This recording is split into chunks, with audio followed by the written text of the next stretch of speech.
இன்றைக்கி வந்து பேச்சுலர் லைஃப்பில் இன்றைக்கி வந்து பூனேயில் வந்து ஃபிட்ஸ் மீன் வந்து வாங்கி இப்போ சமைக்க போகிறோம்.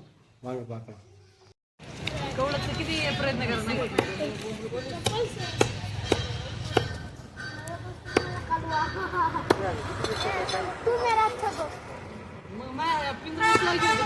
மீன் 1/2 கிலோ வாங்கிட்டேன்.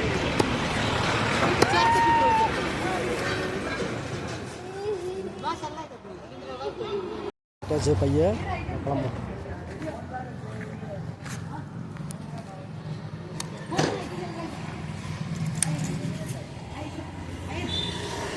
இதுதான் இது எதாவது ருசி இல்லைனாலும் வயிற்றுக்கு சமைச்சு சாப்பிடுவோம். பூண்டு, வெங்காயம், ஒரு தக்காளி 2 பாதி வெட்டி பண்ணியிருக்கேன். இங்கே நடுவில் வெள்ளை எடுத்துட்டேன். சரிங்களா?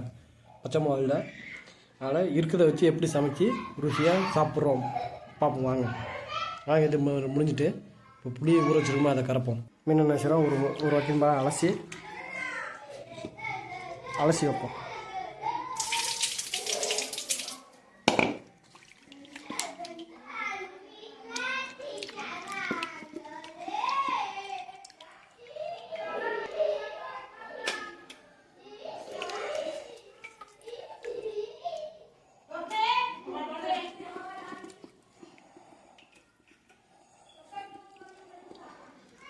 ஆசை ஒரு தட்டில் நம்ம வச்சுட்டோம். இப்போ புளி ஊறிட்டாலும் பார்ப்போம். ஃபஸ்ட்டு வாங்க நல்லா ஊறிட்டு பார்த்தீங்களா, தனியாக வருதா? ஊறிட்டு இது நல்லா கரைச்சிட்டு இப்போ ஊர்லேருந்து எடுத்து வந்தால் எங்கள் ஊரில் செய்வாங்க சாந்துன்னு சொல்லுவாங்க.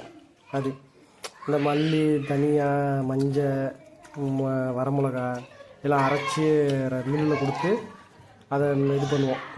மொத்தமாக எடுத்துக்கிறோம். நான் ஊர்லேருந்து எடுத்து வந்தது இருக்குது. 1 கிலோ போல் எடுத்து வந்திருக்கேன். அதை இதில் போட்டு நல்லா கரைஞ்சிட்டு புளி தண்ணி நல்லா கரைஞ்சிட்டு புளி தண்ணி வந்து இன்னொரு பாத்திரத்தில் வந்து வச்சுக்கிட்டேன். மிக்ஸ் பண்ணிட்டேன். இப்போ வந்து ஊர்லேருந்து எடுத்து வந்தேன் மசாலா எவ்வளோ தேவையோ அவ்வளோ அது போட்டுருப்போம்.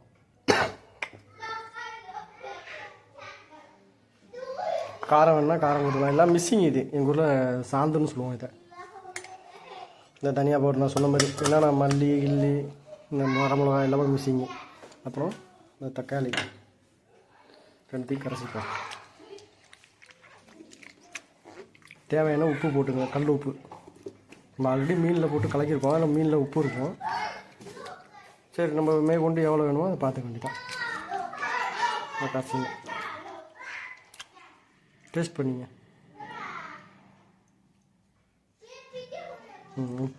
உப்பு காரம் எல்லாம் கரெக்டாக இருக்கணும் பார்த்துங்க. தேவை இருந்தால் போட்டுக்க வேண்டாம். அடுப்பை பற்ற வச்சுங்க. அடுப்பை பற்ற வச்சுட்டு சட்டியை போட்டுங்க. சட்டியை நல்லா காஞ்சதுக்கப்புறம் நம்ம எண்ணெயை ஊற்றுறோம். எண்ணெய், அப்புறம் வந்து வெந்தயம், அப்புறம் வந்து அந்த கறி வடகம்னு சொல்லுவாங்க. அது ஊரில் எடுத்து வந்துடுறவங்க உங்களுக்கு காட்டுறேன் பாருங்கள். சட்டி நல்லா காயுது. தண்ணியில் வந்துட்டு காய்ச்சிட்டு இப்போ எண்ணெய் ஊற்ற போகிறோம். எண்ணெய் உங்களுக்கு எவ்வளோ வேணுமோ அந்த அளவு எண்ணெய் ஊற்றிங்க. அதில் பரவாயில்ல ஊற்றுறா சட்டி ஃபுல்லாக ஆகும். எவ்வளோ தேவைமோ அதை ஊற்றிக்கிட்டோம். சரிங்களா? எண்ணெய் காயட்டும். நான் சொன்னேன்னே இந்த இது கறி வடகம்னு சொல்லுவாங்க எங்கள் ஊரில். இதில் நாங்கள் வந்து இந்த கடையில் போய் வாங்கிப்போம். அது வீட்டையும் செய்வாங்க. அது என்ன நம்ம தெரியாது. தேவைப்பட்டால் சொல்லுங்கள். இதை நான் கேட்டுட்டு கமெண்டில் சொல்லுங்கள். கேட்டுட்டு வேணால் வீட்டில் அம்மாட்ட கேட்டு இது எப்படி செய்வாங்கன்னு சொல்கிறேன். சரிங்களா?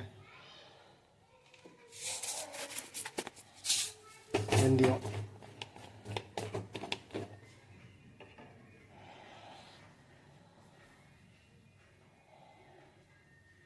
எண்ணெய் காயட்டும்.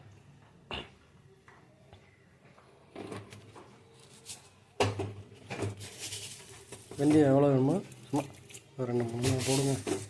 கொடுத்தீங்கப்பா போடுமே.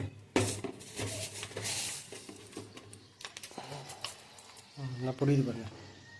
அப்போ இந்த புல் வடம்னு சொன்னேன், கறி வடகம் அதை போடுங்க.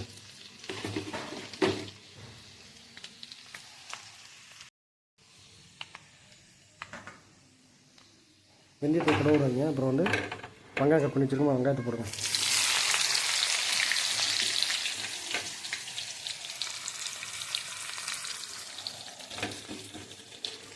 பூண்டு கொஞ்சம் லேட்டாக போட்டுக்கலாம்.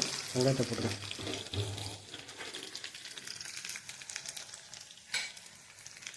லைட்டாக இப்படி ஒரு வதக்கு, இப்படி ஒரு வதக்கு.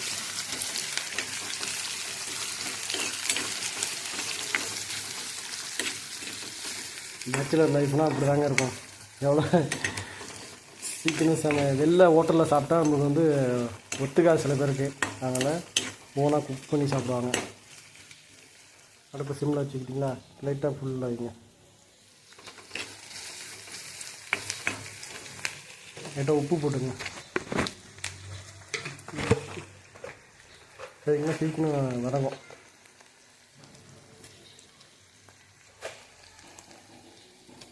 லிமிட்டாக போட்டுங்க. ஏன்னா வந்து ஆல்ரெடி நம்ம போட்டிருக்கோம்.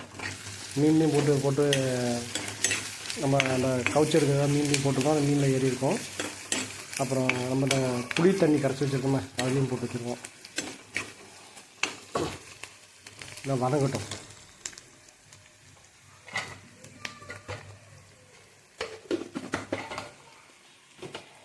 அப்புறம் வந்து மீன் மசாலா, இதை ஃப்ரை பண்ணுவோமா, அதுக்குள்ளே மசாலா அது. அதான் இது வந்து மட்டன் மசாலா ஊர்லேருந்து எடுத்து வந்தது. இது இங்கே நம்ம ஊரில் இங்கே கிடைக்காது. நல்லா வதங்குது, பொன்னரமாக வருது பாருங்க. இப்போ பூண்டாளி போடுவோம். பூண்டி சேர்த்து வதக்கணும். பச்சை மிளகா, கருவேப்பிலை இதெல்லாம் போடணும். என்கிட்ட இல்லை, அதனால் நான் போடல. மறந்துட்டேன் நான் வாங்கிறதுக்கு. அதெல்லாம் போட இன்னும் நல்லா டேஸ்ட்டு கொடுக்கும். இருக்கிறத வச்சு எப்படி நம்ம சமைச்சு சாப்பிட்றோம் அதை பார்ப்போம்.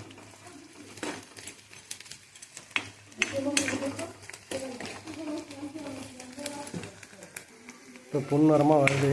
வந்ததுக்கப்புறம் நம்ம கரைச்சி வச்சுருக்கோம் தண்ணி, அதை அப்படியே நல்லா கலக்கி இதில் அப்படியே தாளிச்சிட வேண்டியதான். ஒரு 3 கொதி வரணும். அப்படியே தாளிச்சிருங்க.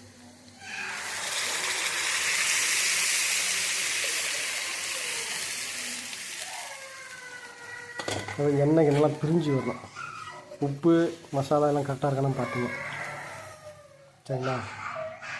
இது வேணால் கொஞ்சோண்டு உங்களுக்கு காரம் பிடிக்கும்னா கொஞ்சம் தனியா பவுட்ரு கொஞ்சம் வேணால் சேர்த்துங்க. காரம் வேணுங்கிறவங்களுக்கு, நான் காரம் திரும்பேன், அதனால் கொஞ்சம் காரம் கொஞ்சம் கூடுதலாக போட்டிருக்கேன். ஒரு 2-3 கொதி வரட்டும். அதுக்கப்புறம் நம்ம மீனை நம்ம போட்டுடலாம். கொதி வந்ததுக்கப்புறம் லாஸ்ட்டில் தான் மீனை போடணும். கொஞ்சம் கொதிக்கட்டும். வெந்தயத்தை கடவுறாங்க. அப்புறம் வந்து வெங்காயம் கட் பண்ணி வச்சுருக்கோம், வெங்காயத்தை போடுங்க.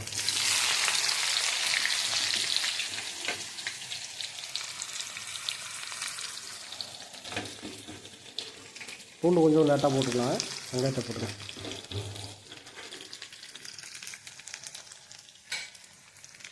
லைட்டாக இப்படி ஒரு வதக்கு, இப்படி ஒரு வதக்கு.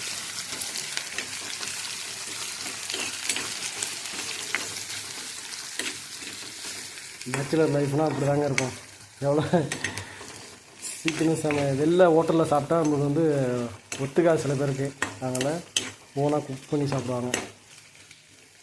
அடுப்பு சிம்மில் வச்சுக்கிட்டிங்களா? லைட்டாக ஃபுல்லாக வைங்க. லைட்டாக உப்பு போட்டுங்க. சரிங்களா? சீக்கிரம் வதங்கும்.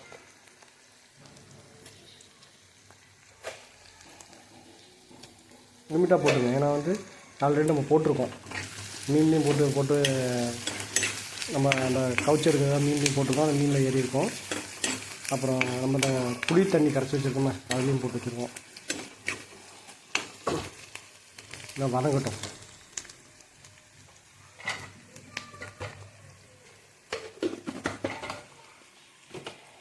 அப்புறம் வந்து மீன் மசாலா, இதை ஃப்ரை பண்ணுவோமா, அதுக்குள்ளே மசாலா அது. அதான் இது வந்து மட்டன் மசாலா ஊர்லேருந்து எடுத்து வந்தது.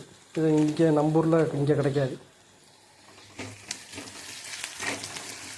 நல்லா வதங்குது, பொன்னரமாக வருது பாருங்கள். இப்போ பூண்டு அள்ளி போடுவோம். பூண்டு சேர்த்து வைக்கணும்.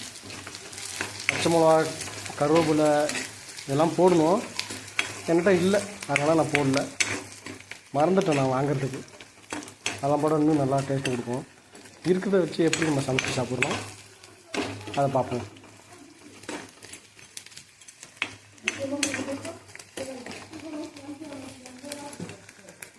இப்போ பொன்னிறமாக வருது. வந்ததுக்கப்புறம் நம்ம கரைச்சி வச்சுருக்கோம் தண்ணி, அதை அப்படியே நல்லா கலக்கி இதில் அப்படியே தாளிச்சிட வேண்டியதான். ஒரு 3 கொதி வரணும், அப்படியே தாளிச்சிருங்க.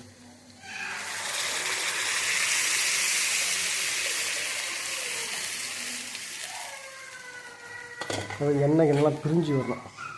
உப்பு மசாலா எல்லாம் கரெக்டாக இருக்கான்னு பார்த்துங்க. சரிங்களா? இது வேணால் கொஞ்சோண்டு உங்களுக்கு காரம் பிடிக்கும்னா கொஞ்சம் தனியா பவுட்ரு கொஞ்சம் வேணால் சேர்த்துங்க.